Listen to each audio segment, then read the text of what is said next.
Hello there, it's Carrie Rhodes here. Welcome back to my paper crafting YouTube channel. Today we are making 3 cards using stencils and sprays, 3 different ways, and I am very excited to be using some Rabbit Hole Designs products. This is the first time I've used their stencils and they are so much fun. I love stenciling. So these are part of their brand new July release.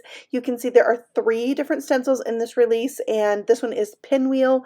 Then we have our candy, look at this one. Oh my goodness, Candy Twist stencil, and the first one I showed you is the Paisley Bandana. It's a 2-piece stencil set, so cute. There's also a brand new stamp set in this release. It's the Sentimentally Speaking stamp set. You can see it's got like every sentiment you could ever need, and there's dies to bubble cut them out, and it's in a font that is going to go with so many different styles. So let's jump in and do some stenciling. I'm going to spray this one with Kitsch Flamingo and Worn Lipstick Distress Oxide sprays. So I just did a little bit of each, and they kind of look the same. It kind of looks like one color, but that's because I'm going to do a special technique with it over the top of this. So you can spray directly over your stencils, and what's cool about spraying your stencil is that you get a nice saturation of ink on top of it. I spritzed my stencil with water and then used a second piece of cardstock, which by the way is 6x6, to pick up that excess ink in. I kind of wish I would have left it just like that, but I wanted to show you, you can stencil this again. Do you see how that overlaps and kind of looks like a pinwheel?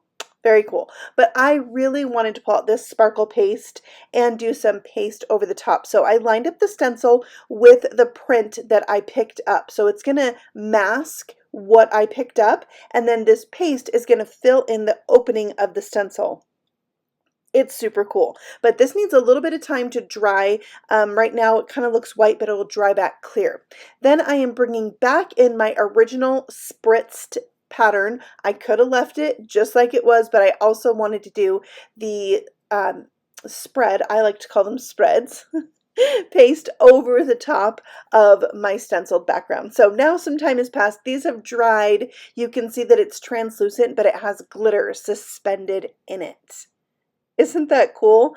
I love this paste so much. So we're setting that aside. We're going to bring in our next stencil here, and we're going to do some direct to paper stenciling. So this is the ink blending brushes from Trinity stamps that I'm using to add on Kitsch Flamingo on half and then Salvage Patina on the other half, and they are just barely going to overlap there in the middle. And then we're going to leave the stencil attached, and we're going to do a little Distress Mica spray stain over the top, but I really just want it to almost look like splatter, and my goal is to have the splatter stay on the stenciled images and not show up on the white part of my card.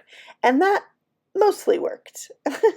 So I'm doing both sides, and I just picked colors of the Distress Mica spray stain that I thought would go well with those ink colors that I chose. And you can see there are some splatters that got like under the stencil, and here's what it looks like dry, but overall it's so good. Okay, let's move on to our third Paisley Bandana layering stencil. Okay, we're going to start out first by ink blending. So I'm going to do this whole entire first layer with the flowers and the paisleys with Kitsch Flamingo. You can see I have a little theme here with the Kitsch Flamingo.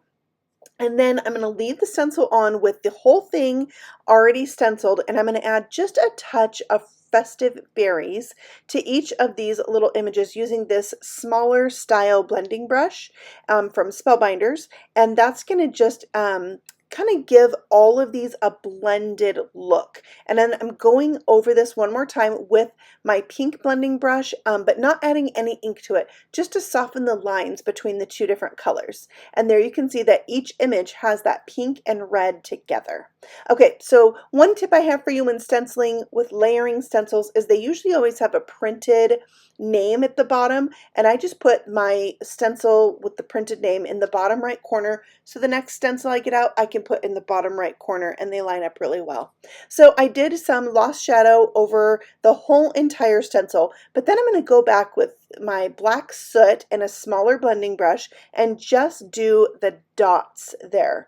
And that's going to give me another two-toned look for my second stencil. So it's almost like I had 4 stencils, but I only had 2. Now, if you're wondering where the spray comes in, it's now. This is the Frozen Fog Distress Mica Spray Stain. I am going to spray this as a very fine mist over the whole thing. And this is just 2, I actually did 3 sprays, but it's a light color, and it's, like I said, I'm just doing a fine mist instead of pressing down the presser part like slowly. I did it quickly to get a mist, and that's a really fun thing to do over a stenciled pattern to give it a little bit of shimmer. Now we're going to turn those backgrounds into cards. Card number 1, we are taking that candy background, and we're cutting it down so it will be A2 size, and this is so yummy. It makes the paper really thick, and it's kind of curved from being wet, so I used some dry and liquid adhesive to adhere this to a second panel to make it lay more flat before putting it on my card. It makes such a difference. I also decided I wanted this to say sweetheart because we have candy in the background. I would add some hearts. I used a die cut heart that I had in my stash, and then what I wanted was the word I love you from the stamp set in this release to go right over the top. So it was kind of a build your own sentiment, and it was pretty scary for me to just use my handwriting and write my own sentiment, but I did it, and it's not horrible. Like, I don't hate it. That's as good as we're gonna get today. And I feel like other people won't be as critical of it as me, so by the time I send this out, it'll be fine, and I don't have to stress about it, right? Okay, I use my Precision Tip Glue glue press to put glue on the back of that really fine die cut heart. That double heart die cut is from Trinity. I'll link all the things for you guys below so you can go check them out, especially these new stencils. They're so awesome.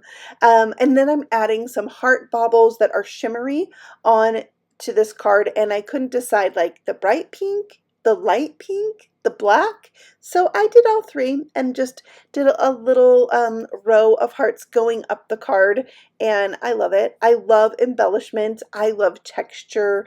I love making my own background, so this card was super fun for me.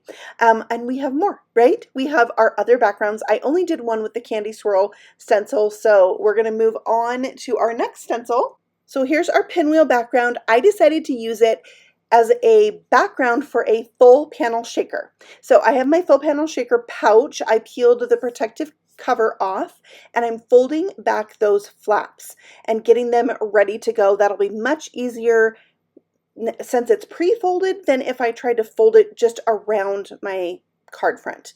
So I added double-sided rip and stick tape to all 4 sides, but I only peeled the backing off of 3.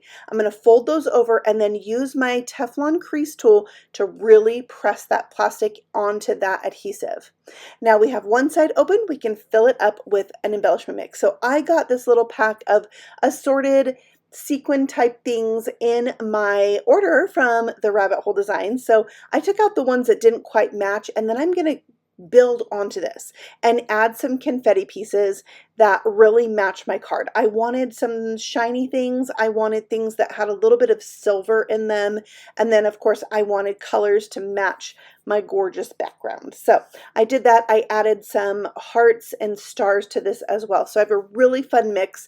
I have it in my little tidy tray there, which is really going to help me get it into that pouch. So I tapped it all out. I didn't waste, well, I did waste one. There was one on my finger, but I think I got it in there.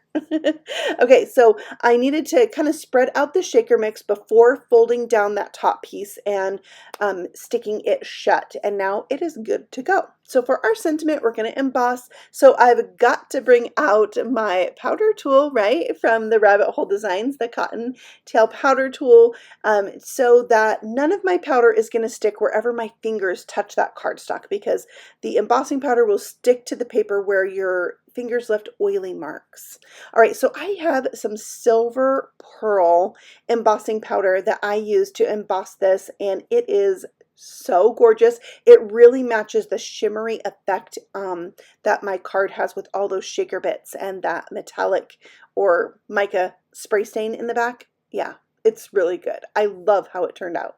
It's one of those things that you kind of have to turn in the light a little bit to see. All right, I use that same heart die cut because I'm loving it. It's really fine and delicate. It works great for the cover of this full panel shaker, and I had some like foiled paper that's kind of a pearly pink color, so I just used that, and then I backed my sentiment with a second die cut of lightweight chipboard, and that made it raised up a little bit and a little bit sturdier. Okay, now that we have all that put together, it's time to add this to our card base, but we need more adhesive to hold those flaps down and ensure they're not going to pop open. At least that's how I feel. I'm like a stickler about really good adhesive. So I added that. I added some liquid glue and stuck it down to my A2 size card. You can see the shaker panel I used is an A2 layering pouch, so it's just short of 5.5 by 4 1/4. So it's 5 1/4 by 4 inches from Trinity. Okay, we're moving on to card number 3. Did you see there? I cut my stenciled panel into 1 1/4 inch strips, and we're going to make kind of a really fun card with a lot of panels on it. So I'm going to stamp out 3 of the sentiments: sending hugs, just because I love you. I thought all 3 of these would go together. I'm going to emboss these ones with some white powders on this bright pink cardstock that I felt really matched my background. So we'll die cut those out with the coordinating dies so they're nice and bubble cut all the way around, and then we're going to put everything together. So I'm taking my 1 1/4 inch strips and mounting them to 1 1/2 inch strips, and then I also have some die cut hearts from my stash that I'm going to use to accentuate the sentiments. I'm going to put them either at the front or the end of the sentiment.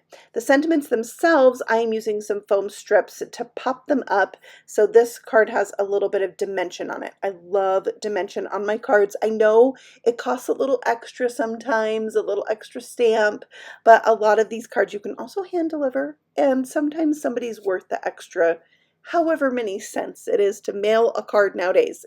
Isn't it hard to keep up? Yeah. All right, so here I am just creating all those other strips. I'm wanting to get everything put together before gluing something in place because I want to make sure that I save room for everything, that everything's going to be evenly spaced. Everything's going to be straight. We can't have all the things, but we can shoot for most of them.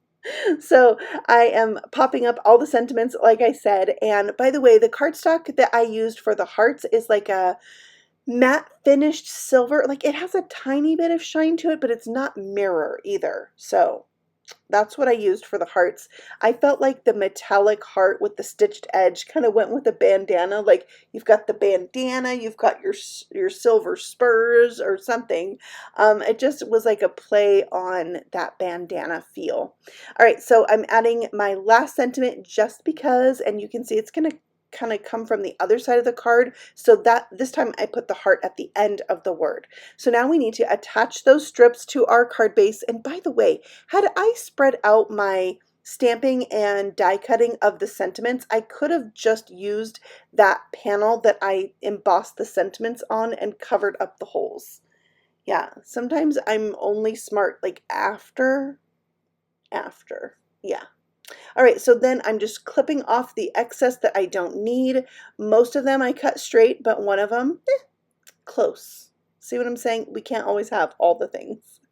I mounted this to a white A2 size card base just like the other 2 cards, and then I took those leftover pieces that I cut off the front and decided to use them on the inside to kind of just play with that design that I put on the front, and wow, it was so much fun to have that, and I think the inside's really fun, and it like really is a visual interest on the inside of the card, and I like to have the inside match the outside sometimes. Okay, so here's all 3 of my cards. These were so fun to make. I need to know from you, do you love making your own backgrounds and using stencils? And maybe would you try any of the techniques that I showed you here today? They're pretty easy to do, so I hope that you will give them a try and maybe you are a little inspired to go make some cards today. I hope you have time to do that because it is so rewarding. It fills your cup. And now all I need to do is send these. That's the struggle in my life, is getting these things in the mail.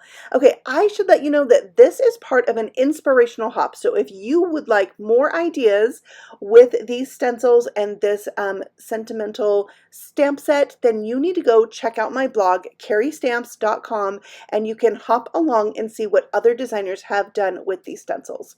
I can't wait for you to check it out. Thank you so much for stopping by. You can find all the supplies I used linked for you below, and I'm going to see you all again very soon with a new video. So if you're new here, I'd love for you to subscribe. I'll see you then. Happy stamping! Bye!